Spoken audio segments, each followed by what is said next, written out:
안산의 책소리.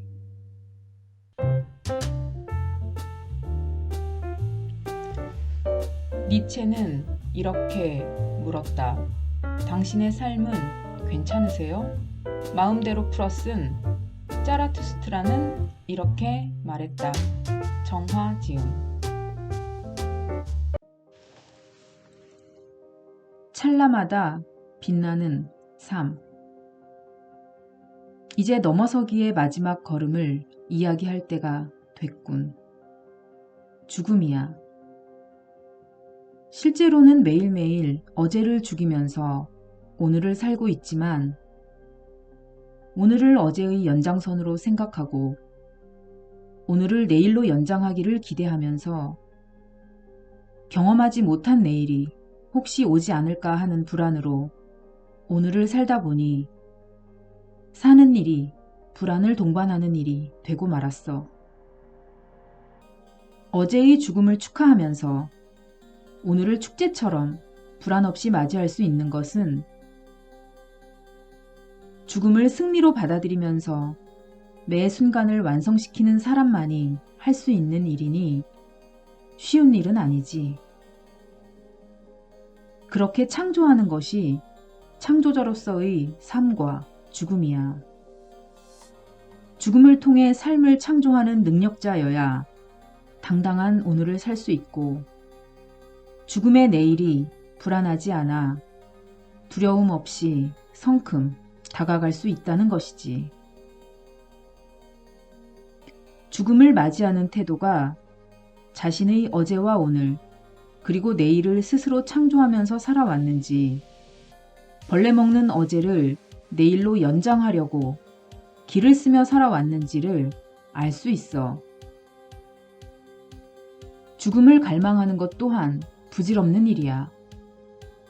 창조자로서의 짜라투짜인 자네는 언제나 죽음 위에 삶을 우뚝 세운 것이니 죽음을 갈망하는 것 또한 자기 삶을 찌르는 기능만을 하는 가시를 튼튼하게 기르는 것이며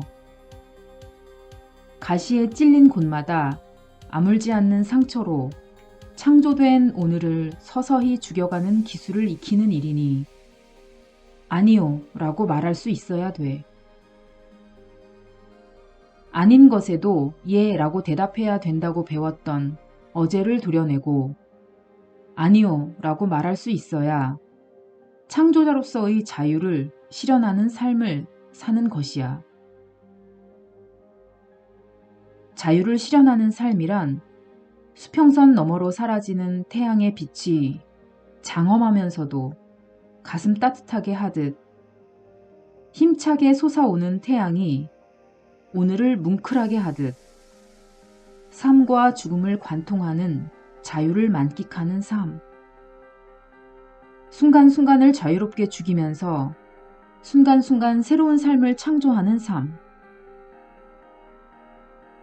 따뜻하게 세상을 감싸는 노을빛처럼 그대 자체인 짜라투짜는 자유라는 미덕을 빛으로 남기면서 새로운 내일의 빛을 맞이하니 찰나마다 빛나는 삶이 되는 것.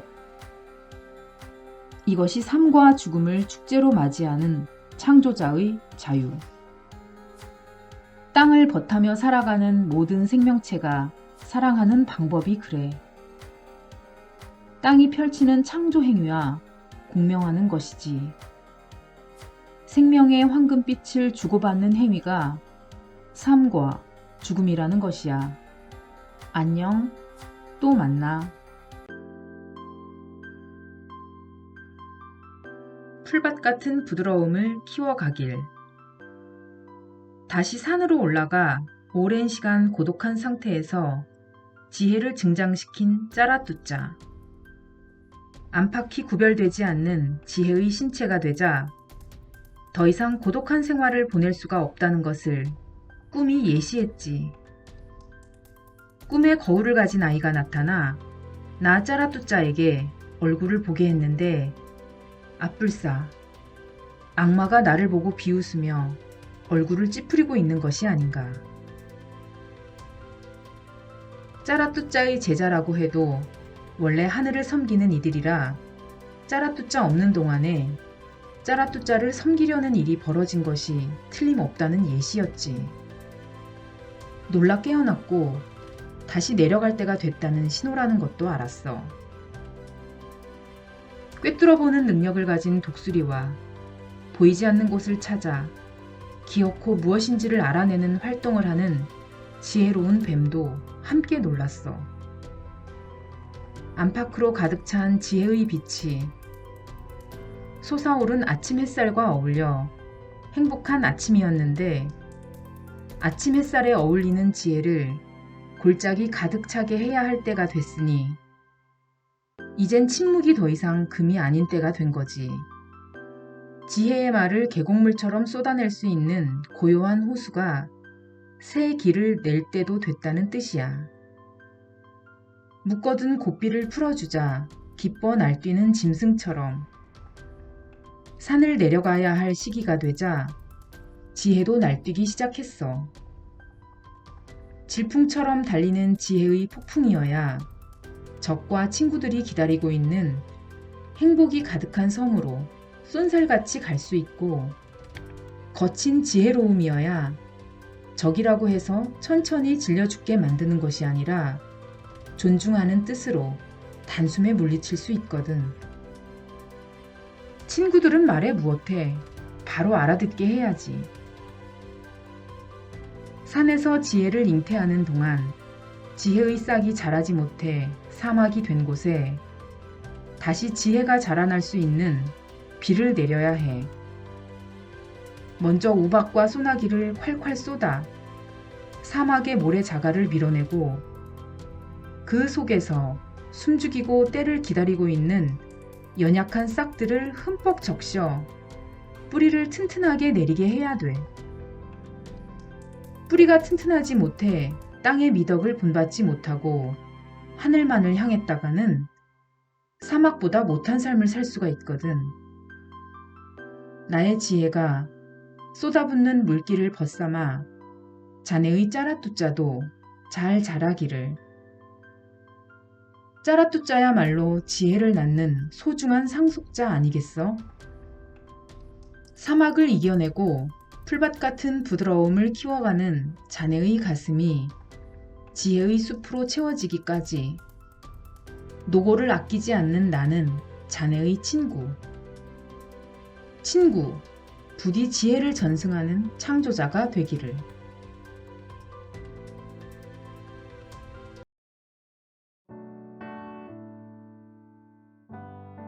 어둠이 깃든 시절의 이야기. 세상엔 남자도 있고 여자도 있지만 본질부터 남성과 여성을 결정하는 본성은 없어. 유전자를 하나만 바꿔도 남자가 여자가 되기도 하고 여자가 남자가 되기도 하지.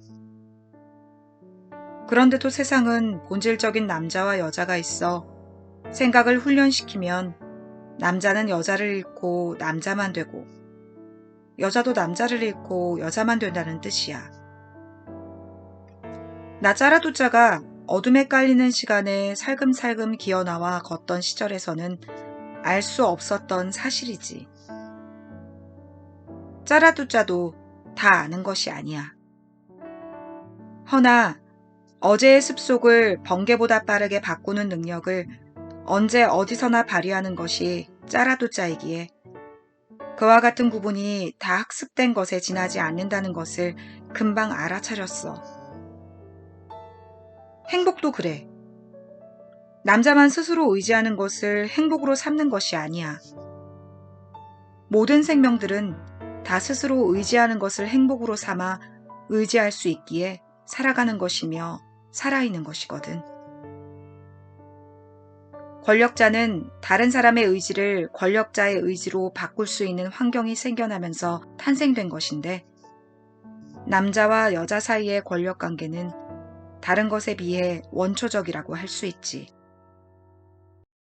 여자뿐만 아니라 다른 이들로 하여금 복종을 의지하게 하는 것이 권력이라는 뜻이야. 복종을 의지하는 사람을 만들지 못했다면 권력이라는 의미도 생겨나지 않았다는 것이지.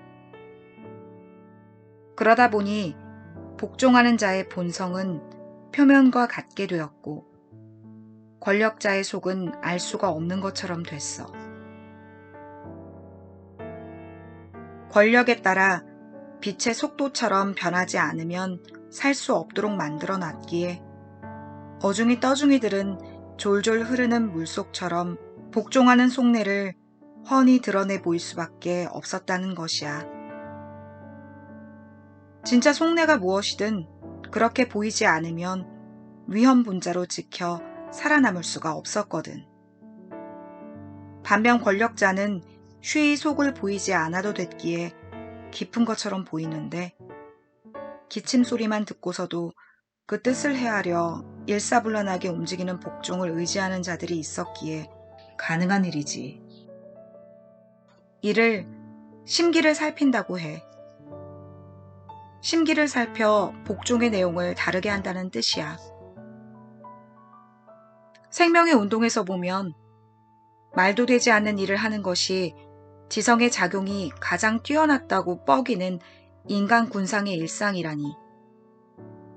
어둠이 깃든 시절과 무엇이 다를까?